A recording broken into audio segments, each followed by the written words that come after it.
Ladies and gentlemen, this is Ballet Rain.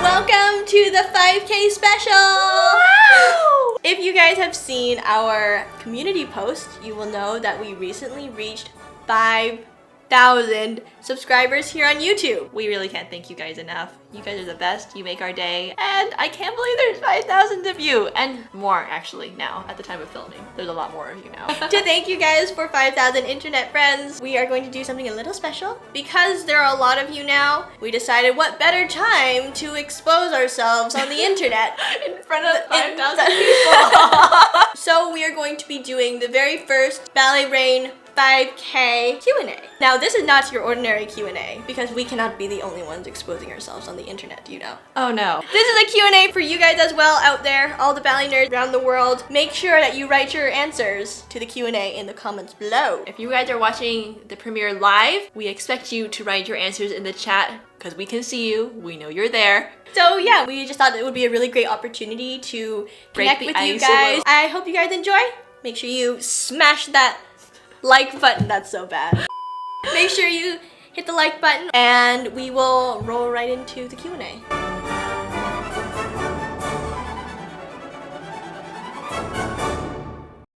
So our team has put together 10 questions for us to answer today and for you guys to answer consequently. Let's have the first question. Oh, favorite ballet? This should not be a surprise to anybody, but one of my favorites is definitely Swan Lake. surprise! What is there to say? I don't think there's any comment I can give about that other than it's just a masterpiece. Yeah. The music, the choreography, even the story and the characters are so deep. I know some people might think it's too popular or maybe overplayed, but honestly, it's so timeless. In my opinion, it's so timeless. You just can't get sick of it. It's just so beautiful. Masterpieces are never overplayed. That's true. But of course, that was not shocking to any of you, so I'm going to give you one more for fun. Another favorite ballet of mine is La Fille Gardée, choreographed by Frederick Ashton. There are two versions, but Ashton's version, in my opinion, is the superior version.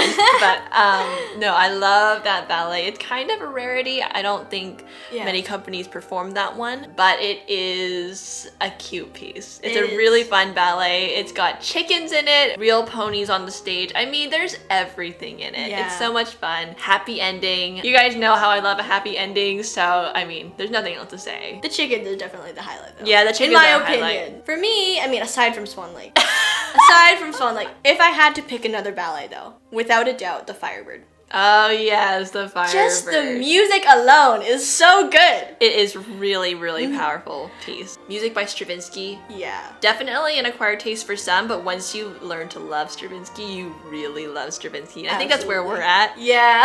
It's so cool. And my favorite part of the whole piece is the infernal dance into the lullaby. That part is my favorite. Yeah, I think if I were to pick the two, my two favorite ballets, Swan Lake and Firebird, those two, they're right up there for me. Oh, I don't even know what's on my playlist. Top 3 on my playlist. I know, I need to get mine.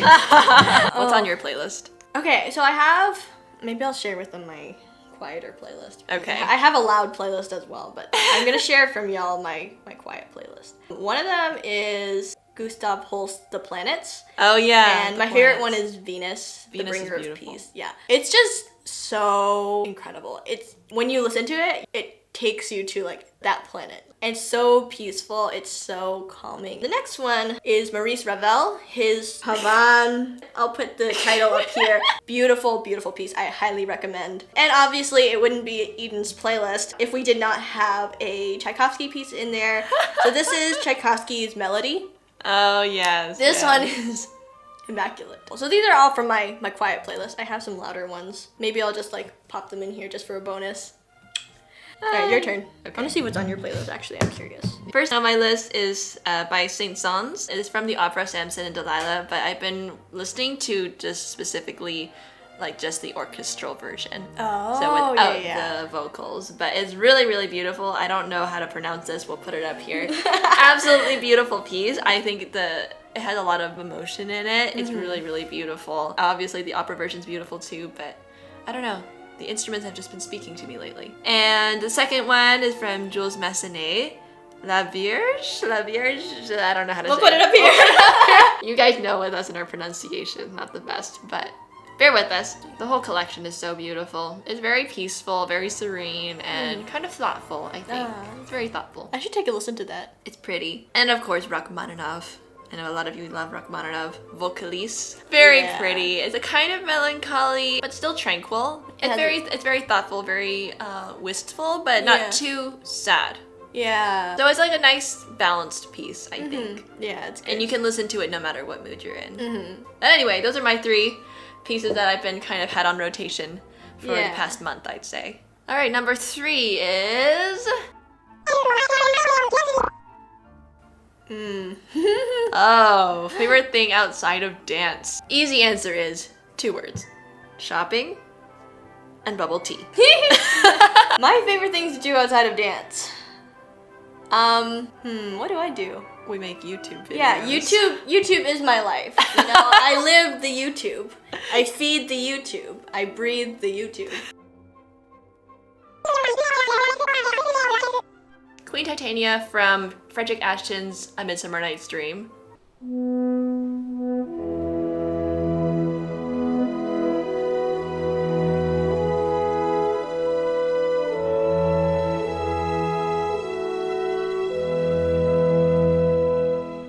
Jemima Puddle Duck.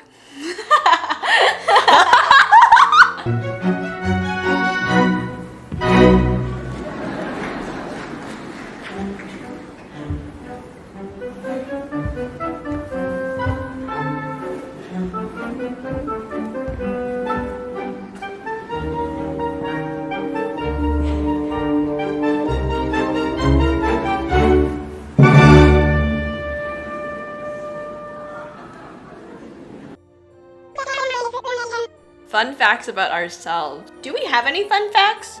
Are we even fun? Actually, yeah, I do have a fun fact about myself. Ooh. Trigger warning for everybody out there. But I... What? I really enjoy getting blood work done. My favorite part is watching them put the needle in. Your turn. I don't think I have. It's not as cool as hers, but one of my fun facts is that I trained myself not to be ticklish. Yeah, she's actually not ticklish. She's not ticklish, like, at all. I mean, do I play an instrument or did I learn? I learned it in the past. Because I learned piano growing up. I mean, this may come as no surprise. Like any good Asian daughter with a very good #TigerMom, we learned piano. Yes. Now, do we still play piano? That's a different question entirely. But we did, in fact, learn piano in the past. But when we started getting very serious into dance, I kind of just went out of the box a little. I could probably learn how to play. It just, the finger dexterity definitely diminished some. I feel like the only thing that stayed from my piano education was the sort of knowledge of counting music. I think so, yeah. The idea of knowing rhythm. Like, I would know how to read music. Yeah, I can still read notes. Not as fast as we used to. I will say, though, I think that's probably one of my biggest regrets. Yeah, I agree. If you are a music student, or if you're considering quitting your instrument, I beg you to reconsider. And if you have quit an instrument, I encourage you pick it back up. Yeah, pick it back up. It's never too late. We're in it together. Yeah, exactly. Let's learn our instruments again. Number 7. What do we have? Pet peeve. Oh, I know my pet peeve. Okay, so you know when you put the toilet paper on the little holder? There is, in fact, in case you didn't know, there is, in fact, a correct way and an incorrect way of putting it on. My pet peeve is when people put it in incorrectly, or worse yet, the toilet paper runs out, they leave it there, and they put the new roll on top of the empty roll or something without properly installing it. Even when we go to public bathrooms and I see the toilet paper installed backwards, if it's not locked or anything, I will actually flip it around, switch it. I will even add the little triangle fold, but it has to be correctly installed. I cannot stand it when it is flipped around backwards. I just can't stand it. That is next level type A. I can totally see you doing that. Okay, my pet peeve is when you're in a public bathroom and somehow people think it's okay to talk to you. in the public bathroom. That's already bad, but like, you cannot talk to me through the stall. Oh. That bad, huh? Like, hi, how are you? And then like they go into the stall and they're like, so how was your weekend? And you're like, I'm good. I'm good, how are you? It's just so awkward because if they're in the stall and you're washing your hands and then they're talking to you, when you're done washing your hands, do you just leave? And then what if they're just talking to themselves? I never know what to say or do in those situations. But it doesn't just go for bathrooms. It also goes for an Uber. Okay, Or yeah. like a hairstylist. Right. They're over here, you know, like, so where are you from? Tell me your life story. How are you doing? And you're like, no. Oh, worst? Dentist. Oh my god, yeah. I agree with this one actually. or orthodontist, because I went through orthodontic treatment Yeah. when I was younger. And every time you're in there, it's humiliating already. You're like, you're lying back, your mouth is like wide you have open. the Yeah. cotton in your cheek. And they're talking about, so what you gonna do when you graduate? And you're over like,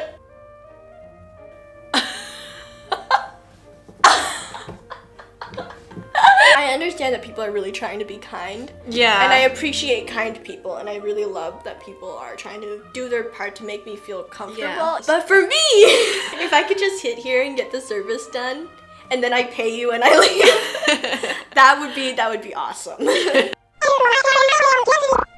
Introvert or extrovert? Can you guess? She is clearly an extrovert. Just Yes. joking. No, the thing is, though, I feel like I'm gonna get a lot of people disputing me in the comments because I'm definitely a lot more outgoing in videos. I have some social skills. Now As for you, I started out introverted when I was young, but now I kind of feel like I can't really say I'm one or another. If I stay at home all day with nobody around, I can feel very much happy. At the same time, if I go out and I hang out with people all day, I can feel very refilled and recharged from those interactions with people. yeah. So Jordan's an ambivert. She's both. Doctor, lawyer, engineer.